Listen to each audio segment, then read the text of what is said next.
This was my response to the member that really kind of instigated this whole thing. And Mike, I just wanted to remind you, okay, I'm not going to respond to any other future thing like this because I'm spending way too much time on you.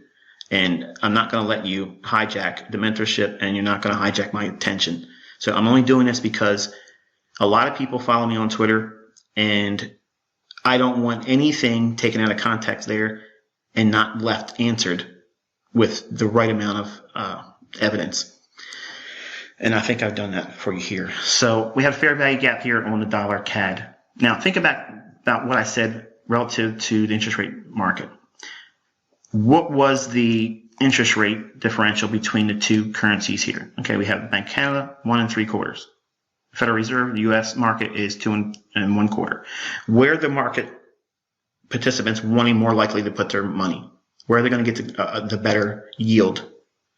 They're going to buy dollars and sell loonies. So they don't want the Canadian dollar. They're going to sell Canadian dollar and buy dollars because the differential is 50% better by buying dollars versus the Canadian dollar. So from a fundamental standpoint, if we take that information and transfer that into a currency pair, it's dollar CAD. So if we are stronger dollar, weaker Canadian relative to the differential, and again, this is a long-term macro view. If we can couple that with short-term technicals, then we have a nice bullish bias. But you still can trade short in that environment. And I did it for you here. Right there. Now, I said, I'm going to go to a daily chart just for a moment. All right. I told you all in the video, and I'm going to do this right now, live again in the recording. Live in the recording. How about that? This down close candle right here, I put my line right on, that's low. Okay, so what's the low?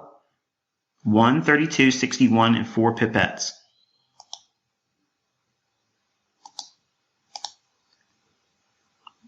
All right, it's that 132.61 and 4 pipettes.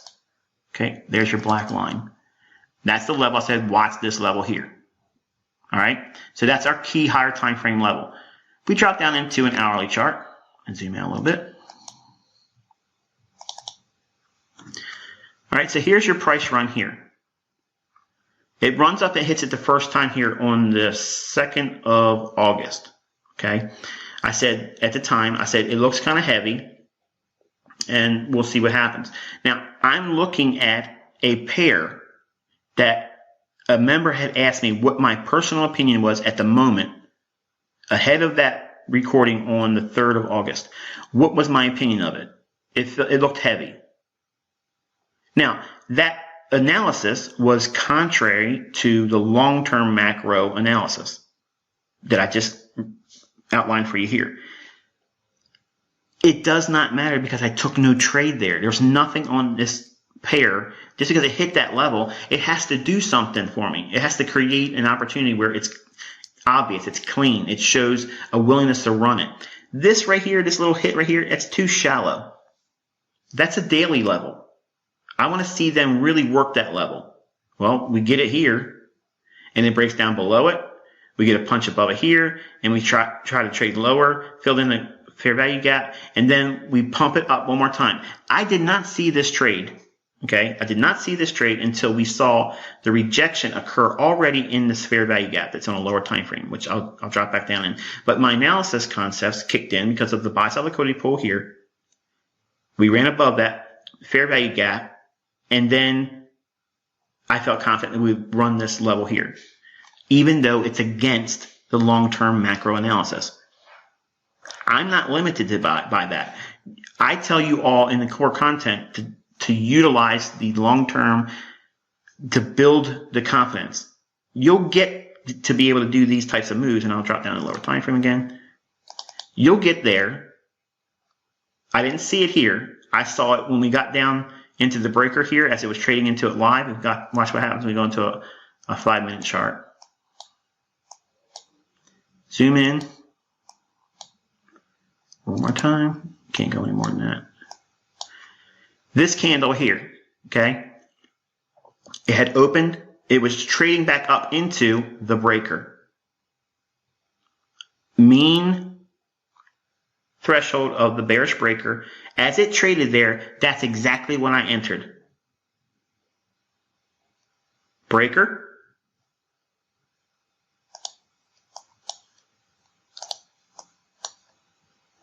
Liquidity pool, liquidity pool, liquidity pool, liquidity pool, liquidity pool, rejection block. Right here, lowest down close. And every relative equal low, relative equal low, relative equal low. Every point at which I exited and took partials was relative to these price points. Here, so I was pairing liquidity. Sellers, okay, I'm buying back some of my short that I put in here. I bought some back below the Asian range. I bought some back below the liquidity pool. I bought some back below the liquidity pool. I bought more below the rejection block. I don't care about that last little bit, even though I had this level and this level and this level as a potential level it could reach down to.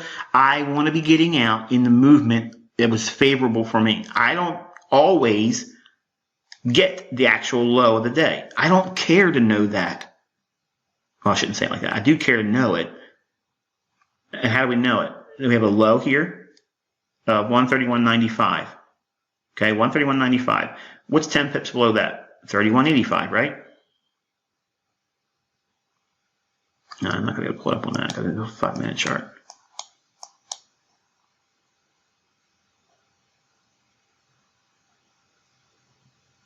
Well, 31.83.7 was the level that the standard deviations for intraday volatility called for. So basically, it went, what, 11, 12 pips almost below that low. And you blend those things together. Where's my 15-minute time frame? You blend those things together, okay, to forecast a move. I want to get out before that. So I'm getting out before it runs down there because I may not get that exit. The broker may not let me get filled. It may not trade down there for my limit order. It may not get that far in my brokerage account. So I want to be getting out at that low-hanging fruit objective, rejection block. Look, man, if this doesn't give you, here's a 1-minute chart. This is one of the things I do like about MT5 is that on MT4, you can manipulate the things and make it look like you did a trade and you didn't really. You can't really do that I can tell with MT5. And you watch me do the video, I recorded the whole thing, kept showing you the time, pop it up on here like this and showing you as it was doing everything. And I immediately made the video as soon as I put some music over top of it and put it on Twitter. There's no way anyone can do Photoshop, okay, all this stuff, okay, that quick and then throw it on Twitter, which is again time-stamped. So everything in here, everything, even on a 1-minute chart, you can see the fair value gap in here that closes, trace right up into that mean threshold, the bearish breaker, sell it. Let me zoom in here. Again, I really want you to appreciate this. Look at the high of the candle. Like this is painted by MT5. Immediately as soon as you get in, it puts a little red arrow in if you're going short, and a blue arrow when you buy, if you're long, or if you take partials. I bought some out here, here, here, and then finally down here, below the rejection block. It trades down a little bit more, not by much, but then look where we're at now. Well, it's better if I show you in a 15-minute time frame. Then the fundamentals kick back in. Down here, when I covered my short, boom, rallied up. What's it doing? Buy side liquidity pool, and we have another buy side liquidity pool that is yet to be cleared out, but I think that's going to be the next one that we reach for. But relative equal highs. So everything in here is taught in the core content. I didn't see this set up. I'm doing 1,000 things all day long. I'm being myself, not just ICT too. I mean, I want to have time with my kids. They're out of school. I'm doing all those things. I'm jamming that inside of a 24-hour block of time. And it pisses me off, frankly, when I see people in the forum say, I shouldn't be on Twitter. I should be spending more time in the videos teaching and explaining things in videos. I have done thousands of hours of videos. Okay. I want you to stop posting things in my forum saying I should spend more time making videos, and you should be more time spending in studying my videos, because none of you have mastered it. Everything that I've taught, none of you have mastered that. So when one of you can come forward and say you've mastered that, that's the person that can run his mouth and say, or her mouth, and say that I need to be spending more time, because I have given you 1,000 hours worth of things, and none of you have mastered that yet. So please, remember whose house this is. You're guests here. Even though you've paid, you're still guests.